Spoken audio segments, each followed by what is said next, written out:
Commercial கோர்ட்டில் வணக்கம். Commercial கோர்ட்டில் என்னென்ன கேஸை எப்படி ஃபைல் பண்ணணுன்றதை சொல்லிகிட்டு இருக்கேன். ஓகேங்களா? இப்போ வந்து நம்ம வந்து கோர்ட்டில் கேஸ் ஃபைல் பண்ணும்போது என்னாகும், நம்ம ஆன்லைனில் ஃபைல் பண்ணிவிடுவோம். அவங்களும் ரிட்டர்ன் போட்டுருவாங்க. ஒரு சில மிஸ்டேக்ஸ் இருக்குதுன்னு சொல்லிட்டு ரிட்டர்ன் போட்டுருவாங்க. ரிட்டர்ன் போட்ட உடனே நம்ம அதை டைமுக்குள்ளே ரீப்ரசென்ட் பண்ண முடியாது. அவங்களே எழுதும்போது என்ன பண்ணுவாங்க, நம்ம இந்த டேட்டில் கேஸை ஃபைல் பண்ணுறோம், பிளைண்ட் போடுறோம், அந்த blind with all the documents நம்ம ஆன்லைனில் அப்லோட் பண்ணி ஃபைல் பண்ணிவிடுவோம். அந்த பாசிங் ஆஃபீஸர்ஸ் என்ன பண்ணுவாங்கன்னா, அதை பார்த்துட்டு இதில் இன்ன மிஸ்டேக் இருக்குது, என்னென்ன மிஸ்டேக் இருக்குது, இதெல்லாம் ரெக்டிஃபை பண்ணுங்கன்னு சொல்லிட்டு ரிட்டர்ன் போடுவாங்க. ரிட்டர்ன் போடும்போது மினிமம் 1 month டைம் அப்படின்னு எழுதுவாங்க. அந்த 1 month டைமுக்குள்ளே நம்ம என்ன பண்ணிடணும், அந்த டிஃபெக்ட்ஸ் எல்லாம் ரெக்டிஃபை பண்ணி ரீப்ரசென்ட் பண்ணிடணும். அப்படி வந்து நம்மளால் ரீப்ரசென்ட் பண்ண முடியல அப்படிங்கிற பட்சத்தில் நம்ம வந்து அந்த 1 மாத காலம் அவங்க கொடுத்துருப்பாங்க. அந்த 1 மாதம் காலம் வந்து காலாவதி ஆகிடும். அதுக்கப்புறம் நம்ம போய் ரீப்ரசென்ட் பண்ணும் பொழுது அவங்க என்ன பண்ணுவாங்கன்னா, சார் நீங்கள் வந்து நான் உங்களுக்கு 1 மாதம் டைம் கொடுத்தேன், நீங்கள் வந்து என்ன பண்ணுறீங்க, அதை 1 மாதம் தள்ளி தான் வந்து நீங்கள் கம்ப்ளை பண்ணுறீங்க, கரெக்டுங்களா? கம்ப்ளை பண்ணி அப்படியே மொட்டையாக கொண்டு வந்து போடுறீங்களே, இதை வந்து condone delay representation delay in ரீப்ரசன்டேஷனுக்கு கண்டோன் டிலே என்ன சொல்கிறது, அஃபிடவிட் ப்ளஸ் பெட்டிஷன் வைக்கணுமே, அதை வைக்கலையே, இந்த மறுபடியும் ரிட்டர்ன், கரெக்டுங்களா இல்லையா?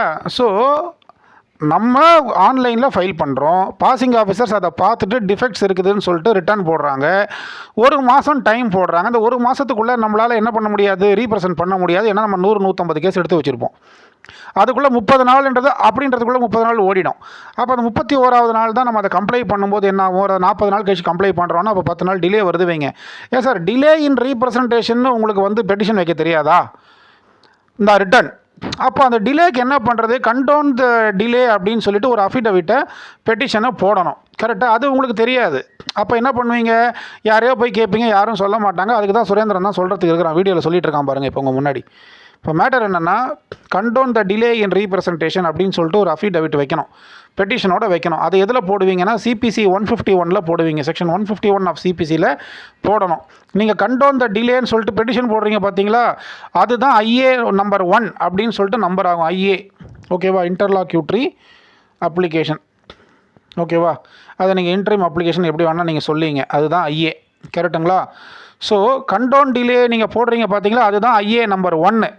ஐஏ 1னா அது நம்பர் ஆகும், கரெக்டுங்களா? அப்போ அதில் என்ன ரீசன் போடுவோம், எதனால் டிலே அப்படின்னு நம்ம ரீசன் போடுவோம் அப்படின்னா வந்து இந்த மாதிரி வந்து ரெஜிஸ்ட்ரி ஒரு சில டிஃபெக்ட்லாம் சொன்னாங்க, அதை நான் ரெக்டிஃபை பண்ணேன், அது கொஞ்சம் டைம் ஆகிடுச்சு, கரெக்டுங்களா? இதுக்கு உண்டான முக்கியமான டாக்குமெண்ட்லாம் அவங்க கேட்டிருந்தாங்க. அந்த டாக்குமெண்ட்லாம் மும்பை ஆஃபீஸில் இருக்குது, அங்கேருந்து என்னால் கிளைண்ட் எனக்கு சரியான நேரத்தில் கொண்டு வந்து கொடுக்கல. ஒரு சில டாக்குமெண்ட்டுகள்லாம் வந்து பார்த்திங்கன்னா ஆஃபீஸை வந்து ஷிஃப்ட் பண்ணும்போது டாக்குமெண்ட்டை தவறி போச்சு, டாக்குமெண்ட்டை தேட முடியல, கரெக்டுங்களா? ஆஃபீஸை க்ளீன் பண்ணும்போது ஒரு சில டாக்குமெண்ட்லாம் காணாமல் போச்சு, அதுக்கப்புறம் தான் திரும்பி கிடச்சிது. ஸோ ஒரு சில டாக்குமெண்ட் மிஸ்பிளேஸ் ஆகிடுச்சு, இப்போ தான் கண்டுபிடிச்சேன் அப்படின்னு சொல்லிட்டு அந்த delay condone the delay in representation அப்படின்றதில் அஃபிடவிட்டில் நம்ம எழுதணும். ஸோ அப்படி எழுதி அதான் ரீசனாக எழுதணும். அப்படி தான் எல்லாருமே எழுதுவாங்க, ஓகேவா? அப்படி எழுதி அந்த canton the delay in representation போட்டால் அது அலோவ் ஆகிடும், சரிங்களா? ஸோ அப்போ அந்த கண்டோன் த டிலே இன் ரீப்ரசன்டேஷனுக்கு வந்து ஒரு அஃபிடவிட் பெட்டிஷன் போடணும். செக்ஷன் 151 சிபிசியில் போடுவீங்க. பெட்டிஷனில் 20 ரூபா ஸ்டாம்ப் ஓட்டணும். அந்த 20 ரூபாவை தான் நம்ம ஆன்லைனில் கட்ட போகிறோம். ஸோ பெட்டிஷனில் ஒட்ட வேண்டிய அவசியம் இல்லை. பெட்டிஷனில் ஒட்டுறது ஆஃப்லைனு, நம்ம ஆன்லைனில் போடுறதுனால அந்த 20 ரூபாய்க்கு உண்டான பணத்தை வந்து நம்ம ஆன்லைனில் கட்டணும், கரெக்டுங்களா? நான் என்ன பண்ணிட்டேன்னா 1 மாதம் தள்ளி என்னால் ரீப்ரசன்ட் பண்ண முடியல, கரெக்டுங்களா? எனக்கு என்ன ஆச்சு, நான் 1 மாதம் தள்ளி அதனால் நான் 40-50 நாள் எனக்கு டிலே பண்ணதுனால ஒரு 20 நாளைக்கு நான் வந்து என்ன பண்ணேன், எனக்கு டிலே ஆகிடுச்சின்னு சொல்லிட்டு நான் வந்து டிலே மேபி கண்டோன்ட் அப்படின்னு சொல்லிட்டு ஒரு பெட்டிஷன் போட்டேன். அதுக்கப்புறம் அவங்க என்ன பண்ணாங்க, மறுபடியும் ஒரு சில டிஃபெக்ட்ஸ்லாம் சொன்னாங்க. அந்த டிஃபெக்ட்டை நான் மறுபடியும் என்னால் டைமுக்குள்ளே பண்ண முடியல. ஸோ நான் மறுபடியும் 2வது முறையும் வந்து என்ன பண்ணேன், canton the delay in representation சொல்லிவிட்டு மறுபடியும் ஒரு டிலேவுக்கு ஒரு பெட்டிஷன் போட்டேன். அதுவும் அலோவ் ஆச்சு. அதுக்கப்புறம் என்ன ஆச்சு அப்படின்னு பார்த்தீங்கன்னா, நான் வந்து கோர்ட் ஃபீஸை கரெக்டாக கட்டணும். நான் ஒரு 500 ரூபா 1000 ரூபா தவறுதலாக கம்மியாக கட்டிட்டேன், கரெக்டுங்களா?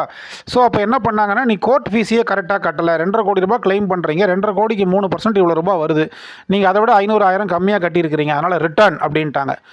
ஓஹோ, அப்போ நான் என்ன பண்ணோம், ரிட்டர்ன்னா அப்போ வந்து நான் என்ன பண்ணோம், ரிட்டர்ன் நான் ரீப்ரசன்ட் பண்ணணும். அப்போ நான் கரெக்டாக கோர்ட் ஃபீஸ் கட்டிட்டு அந்த கட்டண சலானையும் அந்த இதில் வெப்சைட்டில் அப்லோடு பண்ணணும், கரெக்டுங்களா இல்லையா?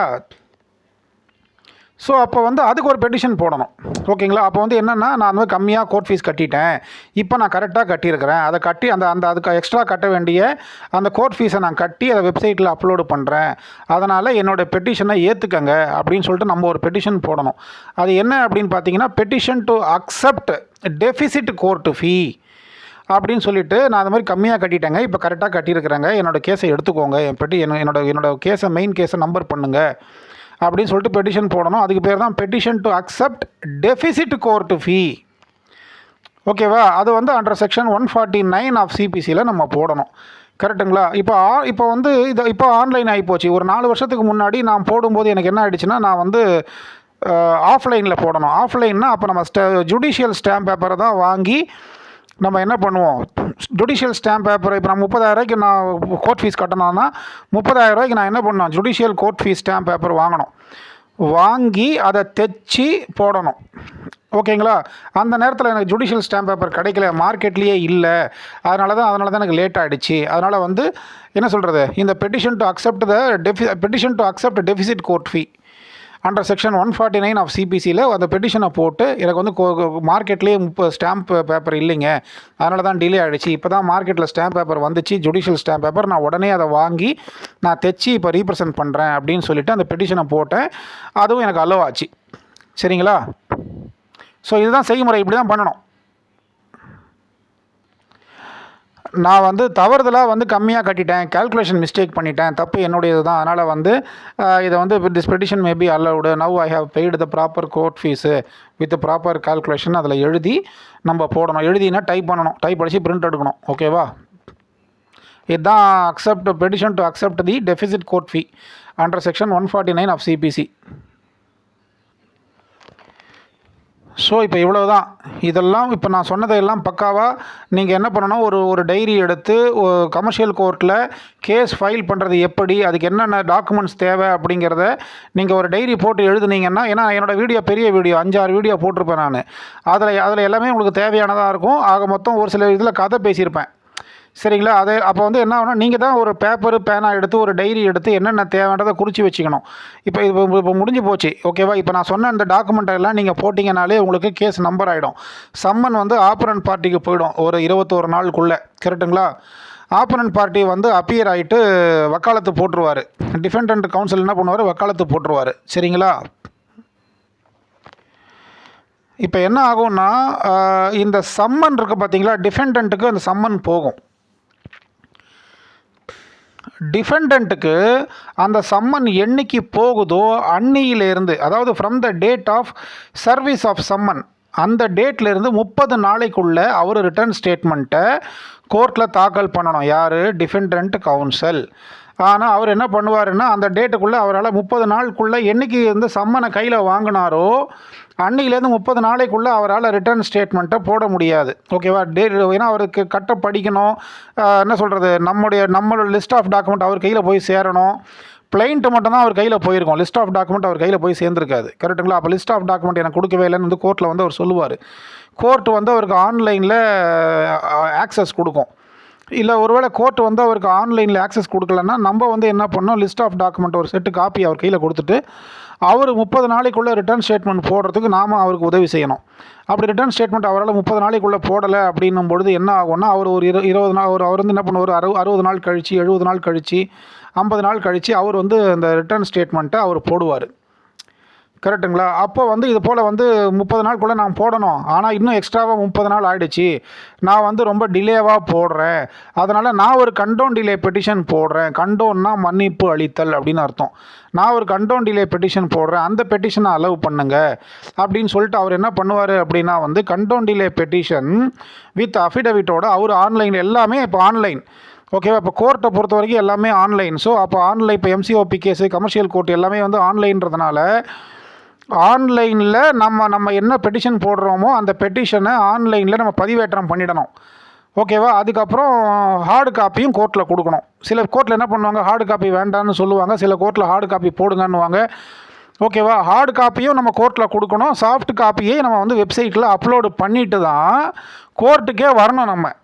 நான் இன்னைக்கு காலைல இந்த பெட்டிஷன் போட போகிறேன்னா, நான் வந்து கண்டோன் டிலே பெட்டிஷன் போட போகிறேன், ரிட்டர்ன் ஸ்டேட்மெண்ட் நான் போட போகிறேன்னா, அப்போ அந்த ரிட்டர்ன் ஸ்டேட்மெண்ட்டை நான் வெப்சைட்டில் அப்லோட் பண்ணிடணும். கண்டோன் டிலே பெட்டிஷனை வெப்சைட்டில் அப்லோட் பண்ணிடணும். பண்ணிவிட்டு அதனுடைய ஹார்டு காப்பியை வந்து கோர்ட்டில் கொண்டு வந்து ஜட்ஜு கிட்ட கொடுக்கணும். இதுதான் வேலை, இதுதான் ப்ரொசீஜர். கரெக்டுங்களா? ஸோ இப்போ இதுதான் மேட்ரு. ஐயா, நான் 30 நாளைக்குள்ளே ரிட்டர்ன் ஸ்டேட்மெண்ட் போடணும், என்னால் போட முடியல, நான் 60 நாளில் போடுறேன், ஆகையினால இந்த 30 நாளை கண்டோன் டிலே, இந்த டிலேவை மன்னித்து அருளுங்க அப்படின்னு சொல்லிட்டு ஒரு பெட்டிஷன் போடணும். அந்த பெட்டிஷனை வந்து எதில் போடணும், இதில் போடணும்னா section 5 of the limitation act கீழே டிஃபெண்டன்ட் கவுன்சில் போடுவார். கரெக்டுங்களா? இப்போ அந்த ரிட்டர்ன் ஸ்டேட்மெண்ட்டை வந்து ஒரு டைமுக்குள்ளே போடலை அப்படின்னும் பொழுது ஜட்ஜு என்ன பண்ணுவாங்க, அவங்க போடுற அந்த கண்டோன் டிலே பெட்டிஷனை வந்து அதுக்கு ஒரு ஐஏ நம்பர் கொடுப்பாங்க. ஓகேவா? நம்ம வந்து இப்போ நம்ம என்ன பண்ணுவோம் அப்படின்னா வந்து, சரி இதுக்கு கவுண்டர் போடுறீங்களான்னு கேட்கும்போது, இல்லைங்க இந்த கவுண்டர்லாம் எதுவும் இல்லை, எப்படியும் அதை அலோவ் பண்ண தான் போகிறாங்க ஜட்ஜு. எப்படியும் அதை ஜட்ஜு அலோவ் பண்ண போகிறாங்கன்னும் போது நோ கவுண்டர்னு நம்ம என்டார்ஸ் பண்ணி கொடுத்துடணும். ஓகேங்களா? அந்த கண்டோன் டிலே பெட்டிஷனில் ரிட்டர்ன் ஸ்டேட்மெண்ட் நம்ம கையில் கொடுப்பாங்க. ரிட்டர்ன் ஸ்டேட்மெண்ட் அவர் கோர்ட்டில் போடுவார். டிஃபெண்டன்ட் கவுன்சிலு அந்த ரிட்டர்ன் ஸ்டேட்மெண்ட்டை நம்ம கையில் ஒரு காப்பி கொடுப்பாங்க. அப்படி இல்லைன்னா நமக்கு ஆக்சஸ் கொடுத்துருவாங்க. நம்ம வெப்சைட்டில் போய் நம்ம அதை கண்ணில் பார்த்துக்கணும். ஆப்போனன்ட் பார்ட்டி என்ன ரிட்டர்ன் ஸ்டேட்மெண்ட் போட்டிருக்கிறாங்க, கண்டோன் டிலே என்ன போட்டிருக்காங்க, என்ன எழுதியிருக்கிறாங்கன்றது நம்ம வந்து ஆன்லைனில் பார்த்து படிச்சிக்கணும். ஓகேவா? இல்லைனா அவங்க டிஃபெண்டன்ட் கவுன்சில் ஒரு காப்பி கொடுத்தாங்கன்னா அதை நம்ம வாங்கிக்கணும். எப்படியும் அந்த ஜட்ஜு வந்து அதை அலோவ் பண்ண தான் போகிறாங்க. என்ன பண்ணுவாங்கன்னா, ஒரு காஸ்ட்டு போடுவாங்க. நீங்கள் ரிட்டர்ன் ஸ்டேட்மெண்ட்டை 30 நாளைக்குள்ளே போடலை, 67 நாள் நீங்கள் டிலே பண்ணியிருக்கிறீங்க, ஆகையினால நீங்கள் section 5 of the limitation act கீழே ஒரு கண்டோன் டிலே பெட்டிஷனை போட்டிருக்கிறீங்க. அந்த பெட்டிஷனை வந்து நான் அலோவ் பண்ணுறேன், but upon condition you have to pay 2000 rupees cost to the plaintiff அப்படின்னு எழுதுவாங்க. உடனே ரிட்டர்ன் டிஃபெண்டன்ட் கவுன்சில் என்ன பண்ணுவார் அப்படின்னா, ஒரு 2000 ரூபாவை நம்மக்கிட்ட கொடுத்துருவார். ஜிபேயில் அனுப்புவார், இல்லை கேஷாக கொடுப்பாரு. கொடுத்துட்டு நம்மக்கிட்ட வந்து ரிசீவ்டுன்னு கையெழுத்து வாங்கிக்குவார். அப்புறம் வந்து அந்த டிஃபெண்டன்ட் கவுன்சில் என்ன பண்ணுவாருன்னா, இது போல் வந்து ஒரு மெமோ தாக்கல் பண்ணுவார். As per the order of this honourable court the cost has been paid to the plaintiff அப்படின்னு சொல்லிட்டு மெமோ தாக்கல் பண்ணுவார். நாம் வந்து 2000 ரூபாய் பெற்றுக்கொண்டேன்னு சொல்லிட்டு நம்ம கையெழுத்து போட்டுருவோம் அதில். இப்போ வந்து என்ன ஆகும், அந்த limitation act section 5 of the limitation ஆக்டுக்கு கீழே அவங்க போட்ட கண்டோன் டிலே பெட்டிஷன் அலோவ் ஆகிடுச்சு. ஓகேவா? ஸோ ரிட்டர்ன் ஸ்டேட்மெண்ட் நம்ம வந்து பெற்றுக்கொண்டாச்சு. இதுதான் மேட்ரு. கரெக்டுங்களா? அதுக்கப்புறம் டிஃபெண்டன்ட் கவுன்சில் என்ன பண்ணுவாங்க அப்படின்னா வந்து, statement of admission and denials அப்படின்னு சொல்லிட்டு ஒரு இது போடுவாங்க. ஓகேங்களா? அதாவது இவங்களுடைய புகாரில் வந்து நான் இதெல்லாம் ஒத்துக்கிறேன், இதெல்லாம் நான் மறுக்கிறேன் அப்படின்னு சொல்லிட்டு அவங்க ஒரு டாக்குமெண்ட் போடுவாங்க. யார்? Defendant counsel. நம்மளும் வந்து என்ன பண்ணலான்னா, இது போல் வந்து statement of admission and denial அதை பிளைன்டிஃபும் போடலாம், அதுக்கப்புறம் வந்து டிஃபெண்டன்ட்டும் போடலாம் கமர்ஷியல் கோர்ட்டில். ஓகேவா? ஸோ டிஃபெண்டன்ட் கவுன்சில் வந்து statement of admission and denial அப்படி ஜட்ஜு எழுதுவாங்க. நீங்கள் statement of admission and denial வந்து அடுத்த ஹியரிங்கில் போடுங்க அப்படின்னு ஜட்ஜு வந்து அட்ஜுடிகேஷன் எழுதுனாங்கன்னா, அதை வந்து டிஃபெண்டன்ட் கவுன்சில் என்ன பண்ணுவார்னா, அவர் வந்து okay I will file it in the next hearing அப்படின்னு சொல்லிட்டு, இவங்களோட புகார் மனுவில் வந்து பார்த்தீங்கன்னா இதெல்லாம் சொல்லியிருக்கிறாங்க, இதெல்லாம் நான் அட்மிட் பண்ணுறேன், இதெல்லாம் நான் டினை பண்ணுறேன் அப்படின்னு சொல்லிட்டு ஒரு டாக்குமெண்ட்டை கொண்டு வந்து போடுறாங்க. பார்த்தீங்களா? எல்லாமே ஆன்லைன்லேயும் போடுவாங்க, எல்லாத்தையும் ஆன்லைனில் போட்டுட்டு ஆஃப்லைனில் கொண்டு வந்து ஜட்ஜுக்கிட்ட கொடுப்பாங்க. நம்மக்கிட்ட ஒரு காப்பி கொடுப்பாங்க, அந்த ஸ்டேட்மெண்ட் ஆஃப் அட்மிஷன் அண்ட் டினையல்னு. அதை வாங்கி நம்ம கட்டில் வச்சுக்கணும். இவ்வளோதான் விஷயம். சரியா? இந்த statement of admission and denial அப்படிங்கிறது கமர்ஷியல் கோர்ட்டில் வந்து இது மேண்டேட்ரி. இதை கமர்ஷியல் கோர்ட்டில் இதை போட்டாகணும். கரெக்டுங்களா? சிவில் கோர்ட்டில் இது போட வேண்டிய அவசியம் இல்லை. ஆனால் கமர்ஷியல் கோர்ட் ரூல்ஸ் பிரகாரம் statement of admission and denial அப்படிங்கிறத டிஃபெண்டன்ட் கவுன்சில் போட்டாகணும். கரெக்டுங்களா? இப்போது டிஃபெண்டன்ட் கவுன்சில் என்ன பண்ணுவாங்க அப்படின்னா வந்து, இப்போ நாம் பிளைண்ட் போட்டுடுறோம். நாம் பிளைண்ட் போட்டால் ஆப்போனன்ட் பார்ட்டி டிஃபெண்டன்ட் என்ன பண்ணுவாங்க, ரிட்டர்ன் ஸ்டேட்மெண்ட் போடணும். ஓகேவா? ரிட்டர்ன் ஸ்டேட்மெண்ட் டைமுக்குள்ளே போடாததுனால கண்டோன் டிலே பெட்டிஷன் வித் அஃபிடவிட்டோட போடுவாங்க. ஓகேவா? அப்போ சில பேர் என்ன பண்ணுவாங்கன்னா, இந்த statement of admission and denial அதை வந்து ரிட்டர்ன் ஸ்டேட்மெண்ட்டோடையே சேர்த்து போட்டுருவாங்க. ரிட்டர்ன் ஸ்டேட்மெண்ட் போடுவாங்க, ஸ்டேட்மெண்ட் ஆஃப் அட்மிஷன் அண்ட் டினையலையும் போடுவாங்க, அப்படியே கண்டோன் டிலே பெட்டிஷனையும் போடுவாங்க. மூணுத்தையும் அட் அ டைமில் போட்டாலும் அப்படியே அதை வாங்கி வச்சுக்கணும், நம்ம கட்டில் சேர்த்து வச்சுக்கணும். ஓகேவா? இதுதான் மேட்ரு. நம்முடைய நோக்கம் வந்து கேஸை வந்து சீக்கிரம் முடிக்கணும் அப்படிங்கிறது தான். ஓகேவா? ஸோ ஆப்பனன்ட் பார்ட்டி ஏதாச்சும் ஐஏ போடுறாங்க அப்படின்னா, அந்த கண்டோன் டிலே போடுறாங்கன்னா உடனே நம்ம நோ கவுண்டர்னு என்டார்ஸ் பண்ணி கொடுத்துறது நல்லது. ஓகேவா? இல்லைனா என்ன ஆகும்னா, ஐஏ போடுவாங்க. ஐஏ போட்டதுக்கப்புறம் நம்மக்கிட்ட காப்பி கொடுப்பாங்க. நம்ம அதை வாங்கி படித்து பார்த்துட்டு அதுக்கு ஒரு கவுண்டர் போடுவோம். அந்த கவுண்டர் மேலே ஒரு என்கொயரி பேசணும். நம்ம பேசுவோம், அப்புறம் அவங்க பேசுவாங்க. அதுக்கப்புறம் அதன் மேலே ஜட்ஜ் ஆர்டர் பாஸ் பண்ணுவாங்க. இதுக்கு ஒரு 4 வாய்தா ஓடக்கூடாது. இதுக்கு ஒரு 4 வாய்தா கேஸ் இழுத்துன்னு போகக்கூடாது. கரெக்டுங்களா இல்லையா? ஸோ ஆப்பரண்ட் பார்ட்டி ஒரு பெட்டிஷன் போடுறாங்கன்னா அந்த பெட்டிஷனை படித்து பார்த்துட்டு நோ கவுண்டர் நம்ம எழுதி என்டார்ஸ் பண்ணிட்டோம் அப்படின்னா, என்டார்ஸ்னால் வேறு ஒன்றும் இல்லை, ஜட்ஜுக்கிட்டேருந்து அந்த பேப்பரை வாங்கி இந்த மாதிரி ஒரு பெட்டிஷன் போட்டிருக்காங்க இல்லையா, என்டார்ஸ்னால் என்ன சார், என்டார்ஸ்மெண்ட்னா என்ன சார்னா, இப்போ அவங்க ஒரு பெட்டிஷன் போடுறாங்க, ரிட்டர்ன் ஸ்டேட்மெண்ட்டை போடுறாங்க, அலாங் வித் அந்த கண்டோன் டிலே பெட்டிஷனை போடும்போது அந்த கண்டோன் டிலே பெட்டிஷனை வாங்கி ஜட்ஜுக்கிட்டேருந்து வாங்கி நோ கவுண்டர் அப்படின்னு எழுதி council on record for the plaintiff அப்படின்னு எழுதி நம்ம கையெழுத்து போட்டு அந்த டேட்டை போட்டு அதை ஜட்ஜுக்கிட்ட கொடுத்துடணும். இதுக்கு பேர் தான் என்டார்ஸ்மெண்ட், வேறு ஒன்றும் இல்லை. சார் இது கூட எங்களுக்கு தெரியாதா, இதெல்லாம் கூட சொல்லி கொடுக்குறீங்களே சார், இதெல்லாம் நாங்கள் காலேஜில் கற்றுக்கணும் வந்துட்டோம் சார், வேறு எதனா தெரிஞ்சால் சொல்லுங்கள் சார், தெரிஞ்ச விஷயத்தையே சொல்லுங்கிறீங்க, தெரியாத விஷயத்த சொல்லுங்கள் சார்னா, எனக்கு இதுதான் தெரியும், எனக்கு என்ன தெரியுதோ அதான் நான் சொல்ல முடியும். எனக்கு என்ன தெரியுதோ அது எனக்கு பின்னாடி வர்றவனுக்கு தெரியாது. அதனால் எனக்கு பின்னாடி வர்றவனுக்கு தெரியப்படுத்தணும், அவனுக்கு சொல்லிக் கொடுக்கணும் தான் இந்த வீடியோவை போடுறேன். தெரிஞ்சவங்க தயவு செஞ்சு இந்த வீடியோவை பார்க்காதீங்க. கரெக்டுங்களா? உங்களுக்கு தான் ப்ரொசீஜர் தெரியுமே, அப்புறம் ஏன் அந்த வீடியோவை பார்க்குறீங்க? தெரியாதவங்க பார்த்தா போதும். கரெக்டுங்களா? ஸோ நம்ம வந்து ஆப்பரண்ட் ஒருத்தர் ஐஏ போடுறாருன்னா அந்த ஐஏவுக்கும் நம்ம கவுண்டர் போடணும், அதன் மேலே ஒரு என்கொயரி பேசணும். அப்போ அந்த ஐஏவுக்கு வந்து கவுண்டருக்கு வந்து நம்ம டைம் வாங்குவோம், அப்புறம் என்கொயரி பேசுகிறதுக்கு நம்ம டைம் வாங்குவோம். இப்படியே 4 வாய்தா இழுத்துன்னு போகிறதுக்கு ஒழுங்காக நோ கவுண்டர்னு எழுதி என்டார்ஸ் பண்ணிவிட்டு கேஸை சீக்கிரம் முடிக்கிற வழியை பார்க்கணும். எப்படி பார்த்தாலும் ஜட்ஜ் அதை அலோவ் பண்ண தான் போகிறாங்க. 2000 காஸ்ட் போடுவாங்க, அந்த காஸ்ட்டை அவங்க கட்ட போகிறாங்க. ஸோ இதுதான் மேட்ரு. ஓகேவா? அந்த 2000 பிளைன்டிஃப்ட்டை கொடுத்துருவாங்க, நம்ம அந்த பிளைன்டிஃப் வந்து அந்த பணத்தை வாங்கிக்குவார். இதுதான் விஷயம். ஏன்னா ரிட்டர்ன் ஸ்டேட்மெண்ட்டை 30 நாளைக்குள்ளே போடணும், அதை நீங்கள் போடலைன்றதுனால தான் அந்த 2000 ரூபான்றது காஸ்ட், அதாவது அபராதம் மாதிரி, அபராதம் அப்படின்னு பெனால்ட்டின்னு சொல்லாமல் காஸ்ட்டுன்னு சொல்லுவாங்க. சரிங்களா? இப்போது இந்த டிலே கண்டோன்டு அப்படின்னு சொல்லிட்டு ஜட்ஜ் ஒரு ஆர்டர் போடுவாங்க. அந்த ஆர்டரை வந்து நம்ம என்ன பண்ணோம், அந்த கோர்ட் சர்வீசஸ்ன்ற வெப்சைட்டில் அந்த ஆப்பில் இருந்து டவுன்லோடு பண்ணிக்கணும். டவுன்லோடு பண்ணி அதை வந்து ஒரு பிரிண்ட் எடுத்து நம்ம கட்டில் கட்டி வச்சுக்கணும். ஓகேவா? தினப்படி எந்தெந்த ஒரு கட்டு எடுக்கிறோன்னா இந்த கட்டில் என்னென்ன நடந்திருக்குது, இன்றைக்கி என்ன stage, next date of hearing என்ன அப்படிங்கிறத கட்டில் எழுதி வைக்கணும். அதுக்கப்புறம் கரெக்டாக ஆர்டர் படி அடுக்கி வைக்கணும். இந்த டேட்டில் போனேன், நான் இந்த பெட்டிஷனை போட்டேன், இந்த டேட்டில் போனேன், அவங்க இந்த பெட்டிஷனை போட்டாங்க, அதை அப்படியே பின்னாடி வச்சு அழகாக தைச்சி வச்சாதான் கேஸ் வந்து நமக்கு புரியும். ஓகேங்களா? கட்டில் வந்து பேப்பரை வந்து அப்படியே குப்பை மாதிரி வச்சுருந்தா நமக்கே ஜட்ஜுக்கிட்ட ஆர்கியூமெண்ட் பண்ணும்போது என்ன பேசணும் ஏது பேசணும்னே புரியாது. ஜட்ஜு ஏதாவது இந்த பேப்பரை எடு அந்த பேப்பரை எடுன்னு அப்போ தான் நம்ம தடவிக்கிட்ட உட்காந்துருப்போம். நம்ம தடவுறதை பார்த்து ஜட்ஜுக்கு கோபம் வரும். கரெக்டுங்களா? அப்போ என்ன அர்த்தம், இவன் லாயக்கு இல்லை, இவன் வக்கீல் வேலைக்கு லாயக்கு இல்லைன்னு அவங்க மனசில் முடிவு பண்ணுவாங்க. நீங்கள்லாம் எதுக்கு கோர்ட்டுக்கு வர அப்படின்றத அவங்க வாயை திறந்து கேட்க மாட்டாங்க. நம்ம தடவதிலே அவங்களுக்கு தெரிஞ்சிடும், இஸ் அன் அன்ஃபிட் அட்வொகேட் அப்படின்னு சொல்லிட்டு. அதனால தான் என்னென்ன டேட்டில் நீங்கள் போகிறோம், என்ன ஸ்டேஜ் என்னது, நெக்ஸ்ட்டு ஹியரிங் டேட் என்னது, எல்லா டாக்குமெண்ட்டும் கட்டில் ஒரு செட் இருக்கணும். ப்ராப்பராக அதை கட்டி கார்னர் ஸ்டிச் போட்டு வைக்கணும். அப்போ தான் நம்ம ஜட்ஜுக்கிட்ட வந்து ஆர்கியூமெண்ட் பண்ணுறதுக்கும் ரெப்ரசன்டேஷன் கொடுக்கறதுக்கும் கரெக்டாக இருக்கும். எதுவுமே சும்மா நான் சொல்லலை, அனுபவப்பட்டு சொல்கிறேன். கேட்டால் கேளு, கேட்கலன்னா போ. கேட்டால் நல்லா இருக்க போகிறேன், இல்லையா ரொம்ப நல்லா இருக்க போகிறேன், எனக்கு என்ன வந்துச்சு, நான் பாட்டு கத்திட்டு போயிடுவேன். பாடம் சொல்லிக் கொடுக்குறது என்னோடய கடமை. கடவுள் எனக்கு கொடுத்துருக்குறாரு படிப்பு, அந்த படிப்பை நான் எக்ஸ்பீரியன்ஸை 4 பேர் நான் சொல்லிட்டு போயிடுறேன். கேட்டால் நல்லா இருக்க போகிறேன், கேட்கலையே ரொம்ப நல்லா இருக்க போகிறேன். இவ்வளோ தான் விஷயம்.